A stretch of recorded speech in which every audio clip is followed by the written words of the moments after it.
Hello नमस्कार YouTube family, कसे आहात सगळे? मस्त ना. मी प्रियांका आपलं स्वागत करते आपल्या चॅनलवरच्या आणखीन एका नवीन मिनी ब्लॉगमध्ये. तर आज आहे आषाढी एकादशी. आषाढी एकादशीच्या तुम्हा सर्वांना खूप खूप शुभेच्छा. आषाढी एकादशीला शक्यतो सगळ्यांचेच उपवास असतात आणि उपवास म्हणलं की वेपर्स पापड तळणे आलंच आणि त्यासोबत खिचडीही होतेच. मग इकडे मी खिचडी बनवून घेतली आणि नंतर वेपर्स आणि पापड तळून घेतले, कारण की यांना वेळ होत होता. त्यामुळे मी पटपट खिचडी बनवून घेतली. नंतर खिचडी बनवून झाल्यानंतर मी प्रियलचं आवरायला घेतलं. प्रियलला आंघोळ घातली, तिचं आवरून घेतलं. रविवार, आज सुट्टीचा दिवस. सुट्टीचा दिवस म्हटलं की मुलांचे नुसता टाईमपास चाललेला असतो. उशिरा उठायचं, उशिरा आवरायचं, त्यामुळे आपल्यालाही उशीरच होतं सगळ्या कामाला. नंतर प्रियलचं आवरून घेतलं आणि बाकी सगळ्यांना खिचडी खायला दिली.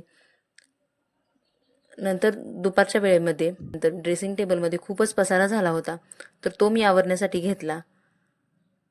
तर ड्रेसिंग टेबलमधला पसारा आवरल्यानंतर असा दिसतोय माझा ड्रेसिंग टेबल. तर असा होता माझा आजचा दिवस. तुम्हाला कसा वाटला कमेंट करून नक्की सांगा. व्हिडिओ आवडला असेल तर लाईक करा, शेअर करा आणि असेच नवनवीन व्हिडिओ पाहण्यासाठी आपल्या चॅनलला सबस्क्राईब करायला विसरू नका. भेटूया पुढच्या आणखीन एका नवीन मिनी ब्लॉगमध्ये. तोपर्यंत बाय.